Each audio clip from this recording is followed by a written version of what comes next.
Bom pessoal, mais uma vez estamos aqui hoje, 4 horas da manhã, nos preparando para ir para o Recife, buscar parceiros para o projeto Fundo das Artes e dar uma olhada na pousada para o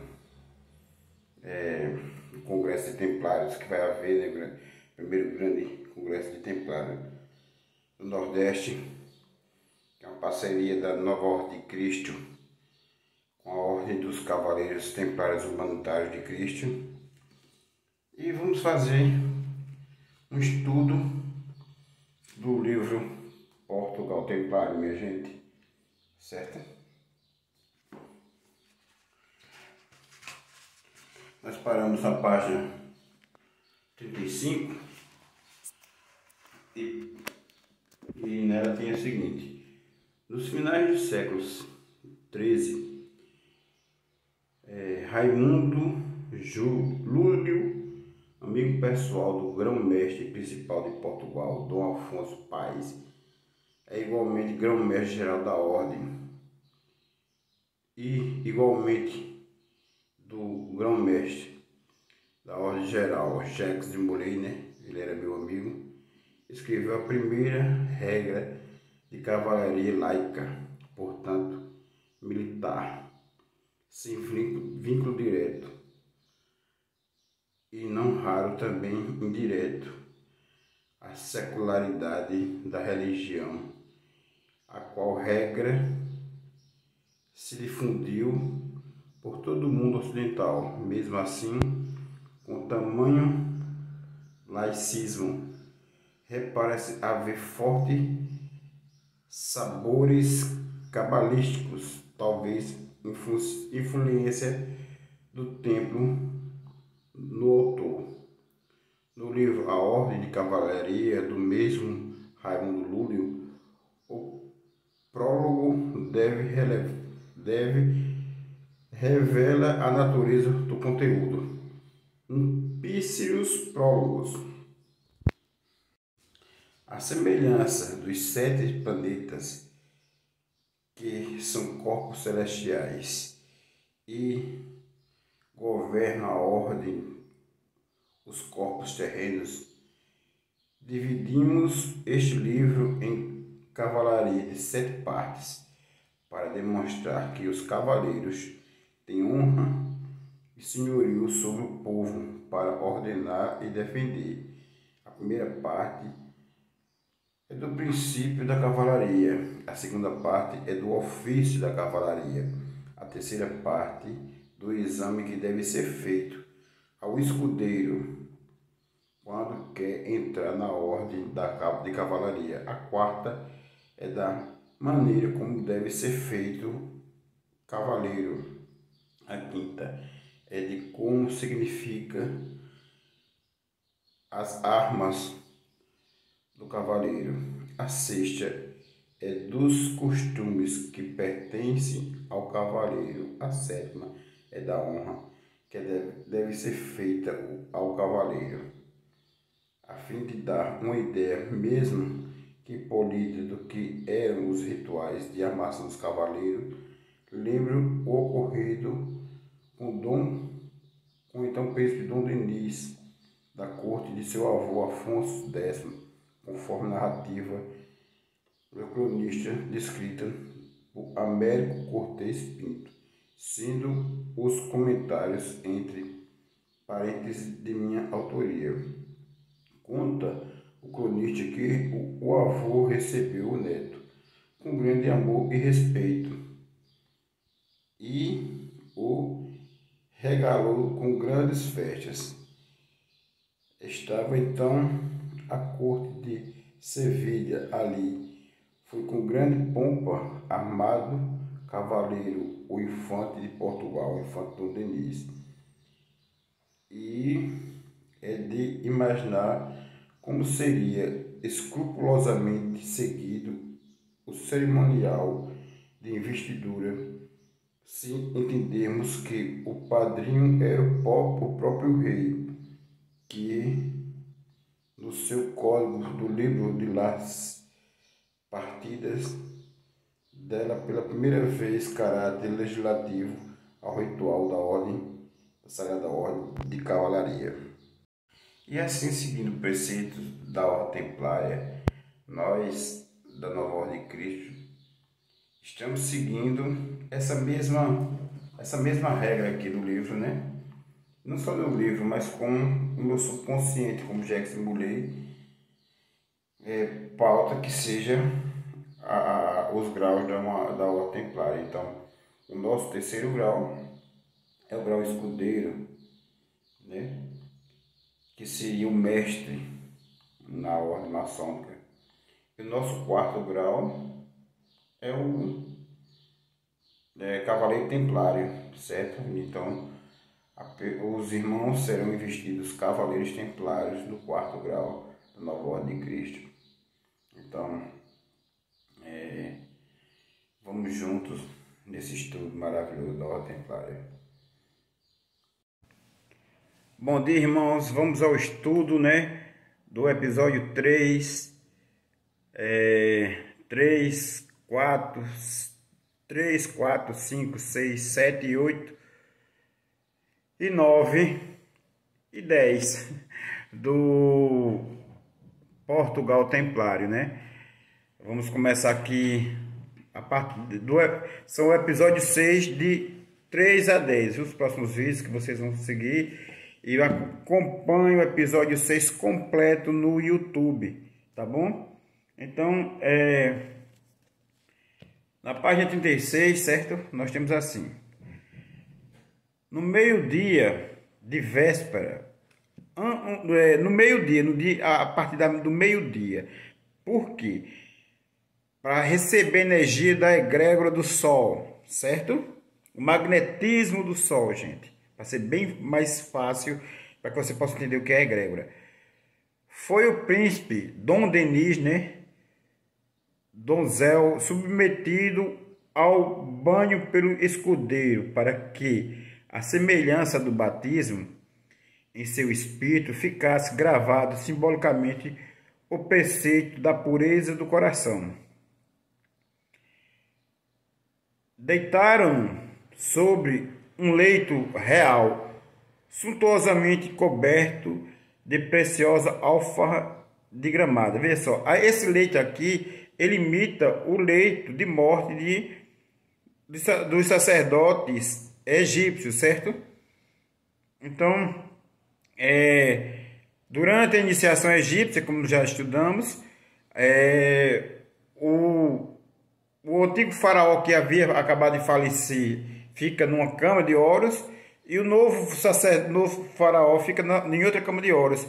E aí os dois tomam a substância BHW, né, que é o ouro transformado em pó, e aí são iniciados no mundo quântico, certo? Essa era a iniciação quântica no Egito Antigo. Vamos continuar com o estudo aqui da iniciação do rei templário Dom Denis, rei de Portugal, certo? Aí, para simbolizar que nesse repouso, o descanso reservado por Deus no paraíso aos que morreram em defesa do seu nome e por sua honra e da nação. Então, alguns dos nobres cavaleiros da ordem que ia ser recebido e aos quais se incumbia o instruí-lo sobre os deveres de honra de cavalaria, o Dom Denis foi um rei templário, certo? Então ele com certeza estava sendo iniciado aqui na ordem templária. Ele ainda era príncipe. Vestiram a camisa branca para lhe lembrar que devia conservar imaculado o seu corpo consagrado a Deus.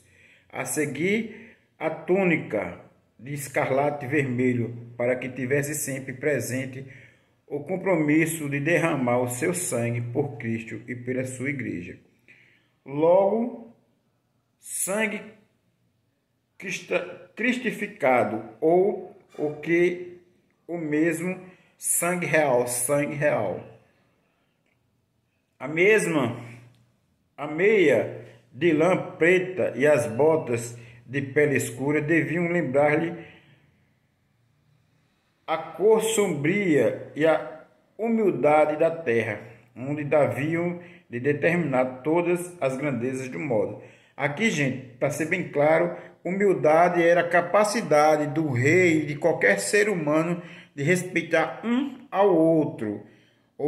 Humildade aqui não é uma programação de pobreza nem de coitadismo, como é hoje repassado por alguns líderes, né, tanto político quanto religioso, certo? É diferente.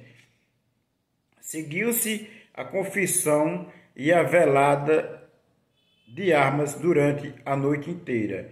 Sozinho, na escuridão de catedral frouxamente iluminada, sempre ajoelhado em oração e meditação frente ao altar, sobre o qual brilhavam tibiamente a luz dos círios, as armas da investidura.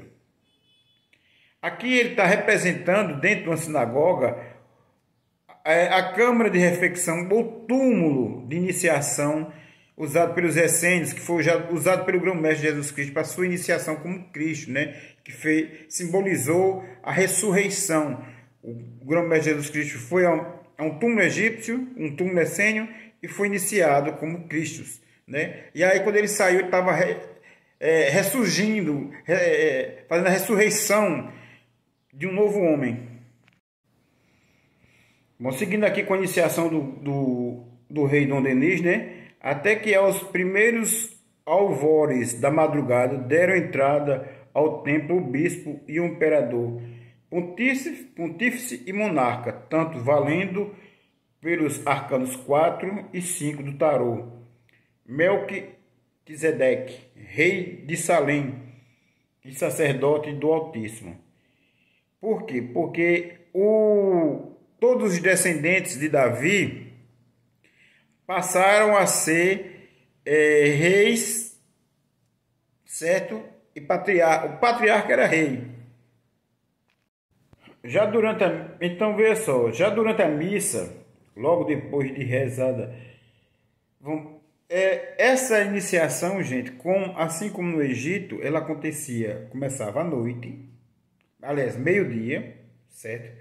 E iria até o outro dia, certo? Era o iniciado, ele começava meio-dia e iria até o nascer do sol, né, para receber a egrégora do sol ao circular a Terra, o magnetismo do sol para circulando a Terra, certo?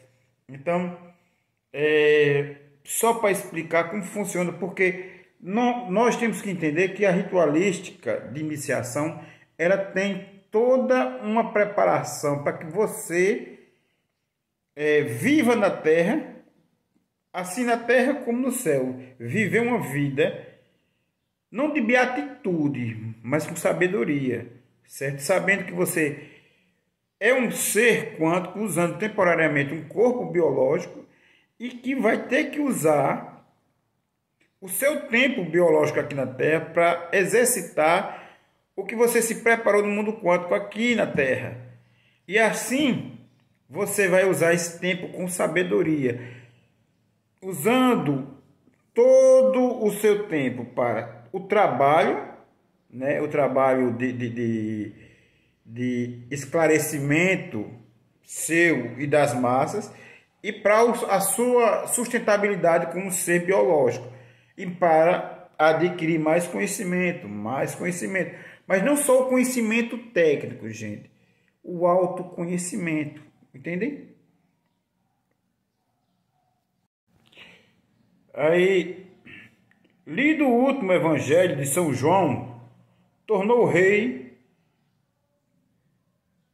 das mãos do oficiante a lâmina já sagrada. Veja.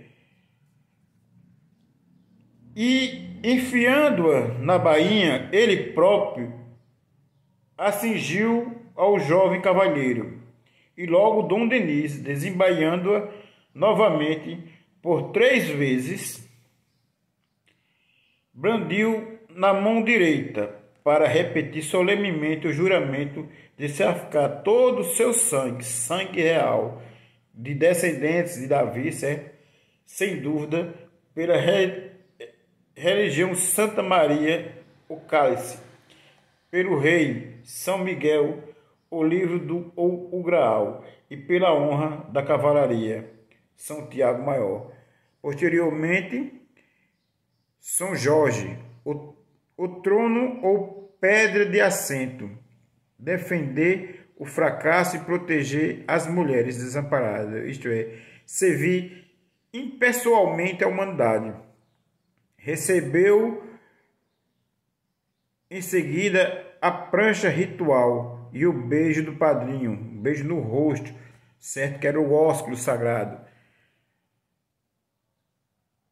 Deus te guie no seu santo serviço e permita que cumpras o teu juramento. Depois de 2 dias de diversões e regalo, e aqui nós temos a janta, né, o almoço ritualístico sagrado, certo?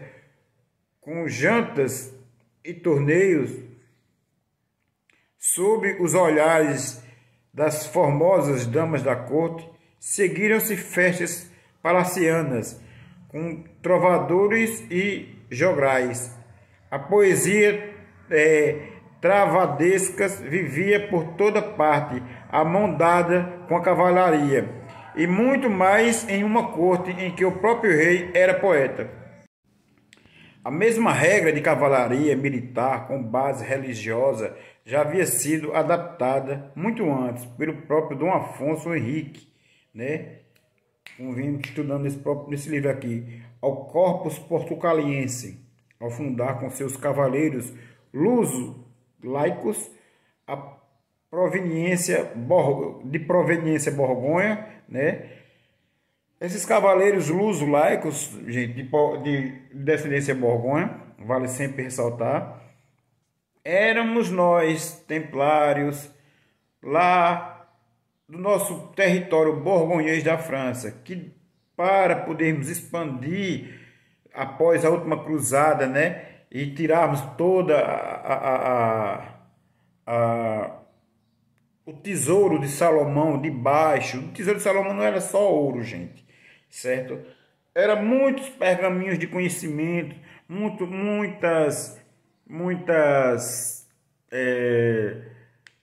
tinha uma grande quantidade de ouro, é claro, né? Mas tinha mapas de todo o planeta, certo? Feito pelo próprio Osíris, certo? E aí nós, templários, começamos a usar isso a partir de 1205, certo? Quando um rei templário da Escócia fez naus para que nós pudéssemos, naus era navios, para que nós pudéssemos usar aqueles mapas e testificar se realmente existiam aqueles continentes. E nós viemos para a América, nós fomos para a Oceania, nós fomos para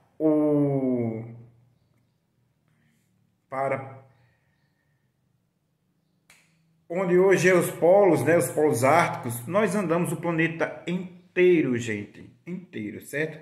Então,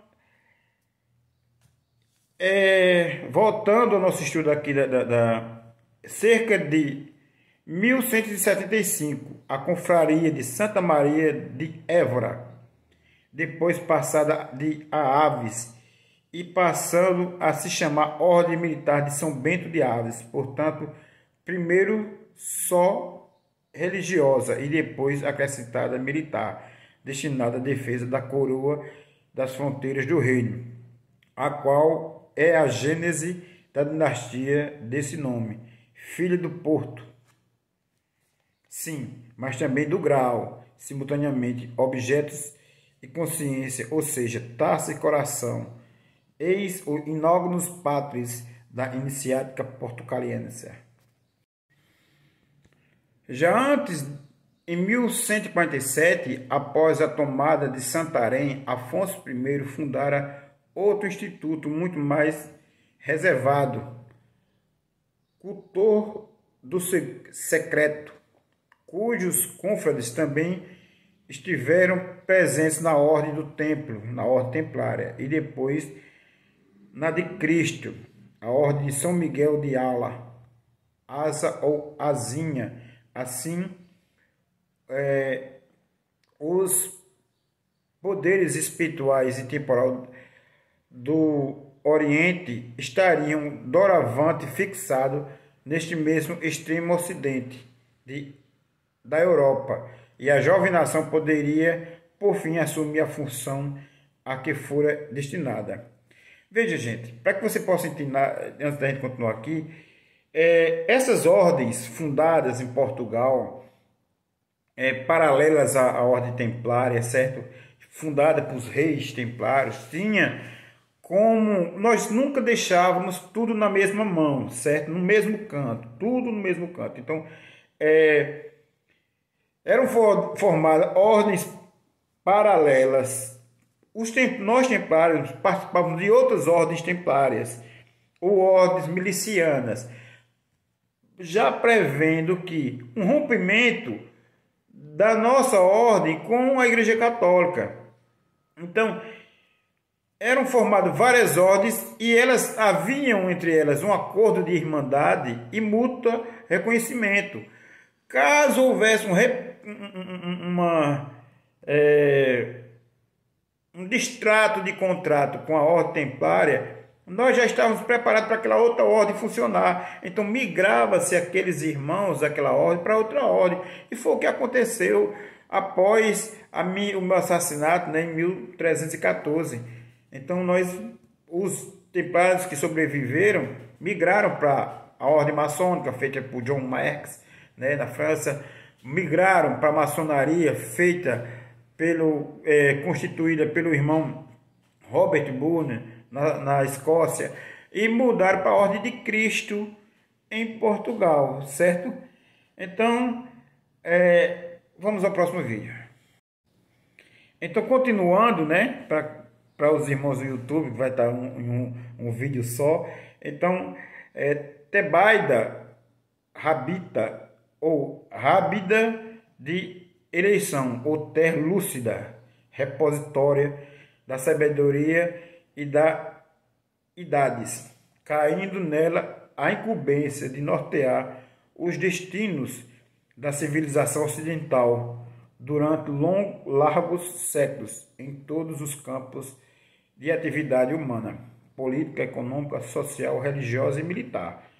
Tamanha assertiva é atestada pela idade do país, que na Europa é o mais antigo, perfeitamente organizada política e socialmente, com fronteiras estabelecidas. É também pela gesta henriquiana como começo da epopeia marítima no mundo, que o manuelino perpétuo como gesta dei por Portucales. Igualmente, cavalaria arábica possuía suas regras e estatutos, oriunda da ordem de Assacis ou Assassines, fundada no Cairo, cerca de 1090, com a qual nós templários andamos intimamente, certo? Então, seria ela quem influenciara os almorávidas e os almohadas da Península Ibérica, por seu turno andando de intimidade com sefarditas, judeus aqui radicados, uns aos outros, procurando a edificação de Meca ou de Jerusalém no Ocidente, certo? Então, nós templários, né, remataríamos na feitura do Charota de Tomar, daí a razão das lutas interinas e da e de quantas cruzadas e acrescentadas houveram durante a reconquista cristã da península, pela posse de certos e inúmeros enclaves sagrados como postos residuais do Santo Arcano. Muitos desses postos não foram tomados pelas armas, de maneira a não manchar de sangue a sacralidade e transcendência deles, mas pela razão iluminada necessária a quantos pactos pacíficos houveram, falando exclusivamente da Península Ibérica, entre a cruzada e a acrescentada.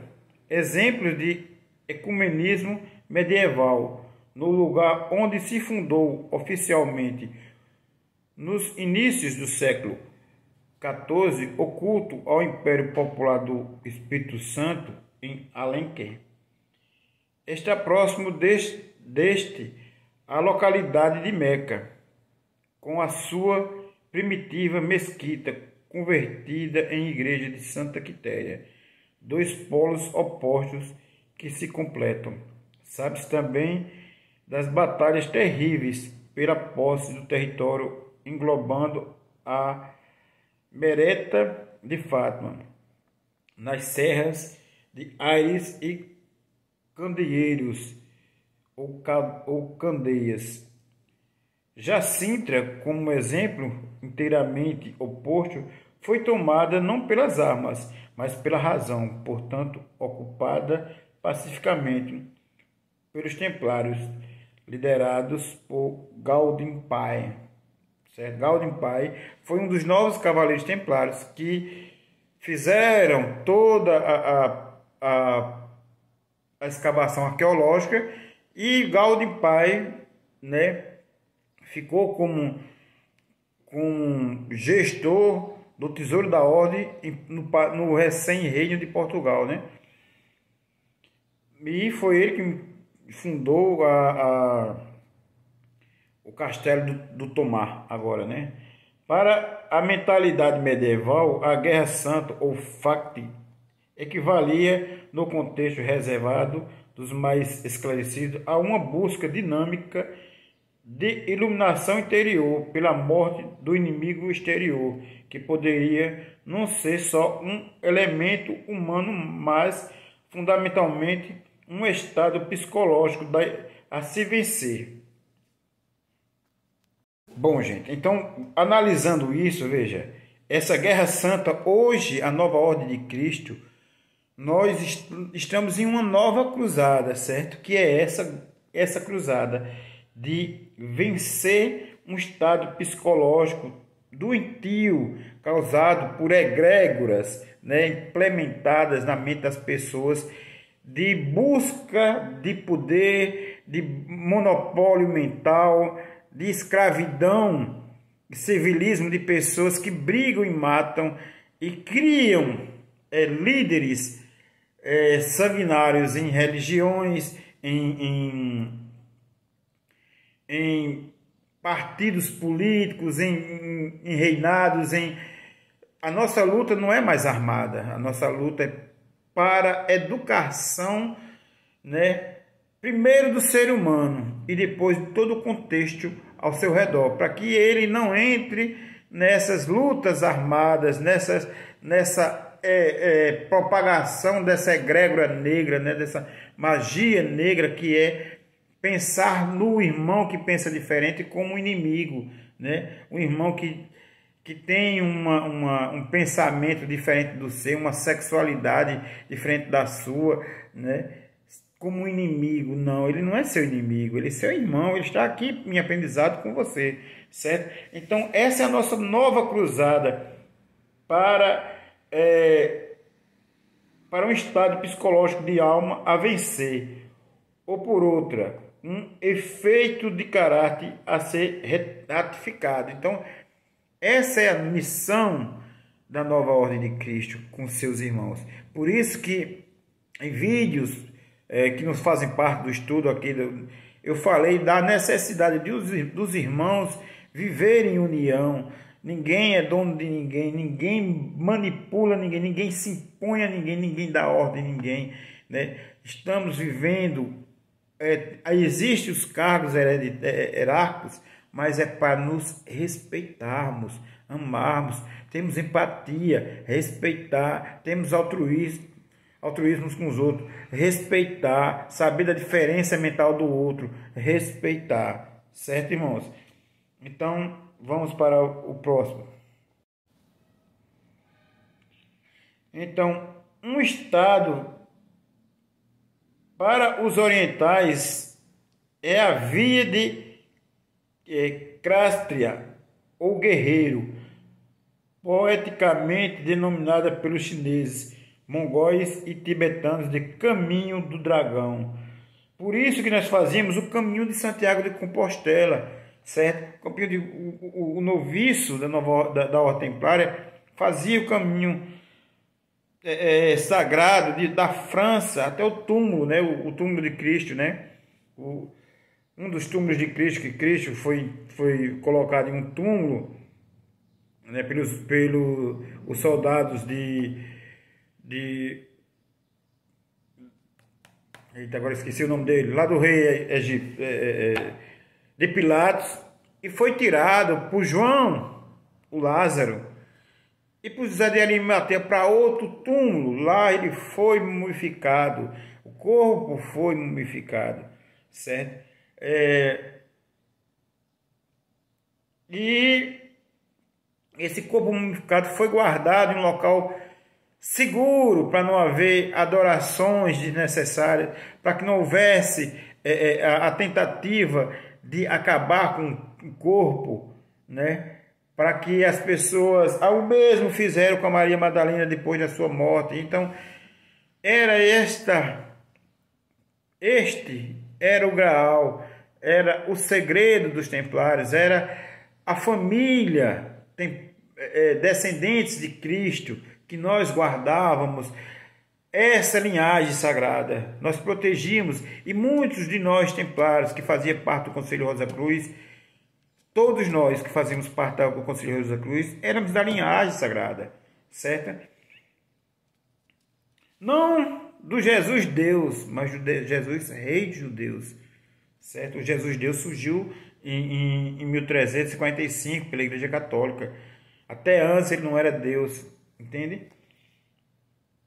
Acerca deste tema tão melindroso nos dias que correm, ainda Pinharando Comes e tomar a palavra do seu livro já citado.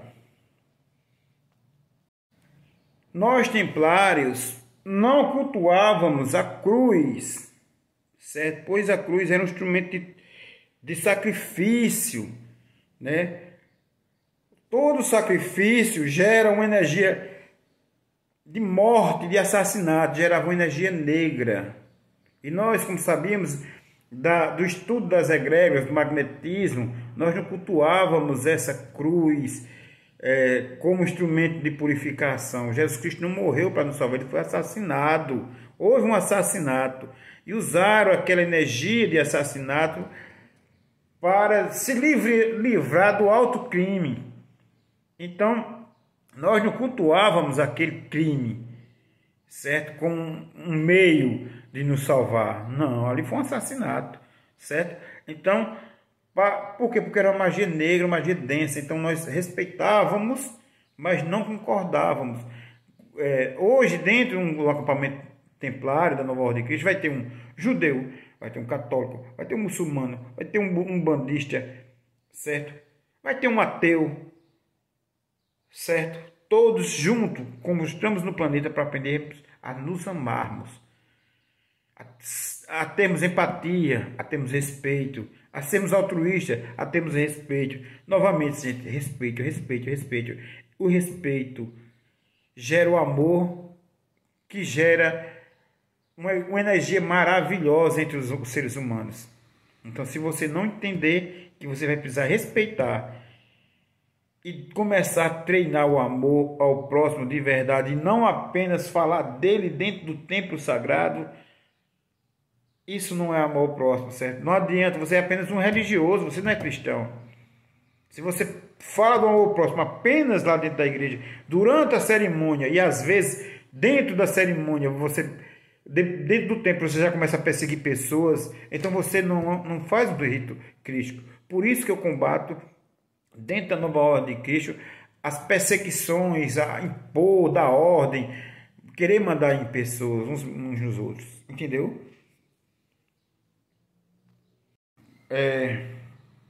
Matar e guerrar são atos que a psicologia medieval relacionava a um sentimento negativo ou deficiente, o ódio. El Rei Dom Duarte, atento closador das teses filosóficas da medievalidade, versa o problema da guerra dentro do capítulo acerca do ódio, para distinguir entre guerra justa e guerra injusta. O problema da guerra é abrangido pelas disciplinas da ética e da política, sendo grave matéria para todos os direitos, porque a guerra supõe o eventual necessidade de morte, porque a guerra não se define como um jogo em que o vencedor é o que cumpre as regras e leva o adversário a desistir de lutar. Quer dizer, transcende o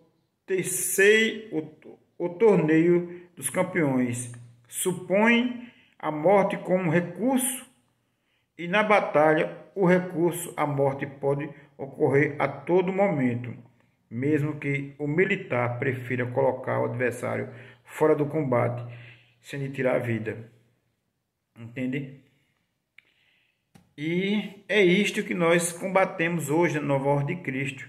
É a perseguição, seja ela verbal, seja ela intelectual, seja ela psicológica, seja ela armada a qualquer outro ser humano. Nós praticamos os ritos crísticos milenares egípcios, certo? Nós buscamos desenvolver dentro do neófito o amor um pelo outro, o respeito. O respeito, sempre vou falar aí sempre do respeito, certo? Vamos ficar aqui na página 39, no segundo parágrafo, certo? O primeiro teorizador da guerra justa foi Santo Agostinho. Vamos parar por aqui. Então, para vocês, até ao próximo estudo, certo? Que começaremos na página 39.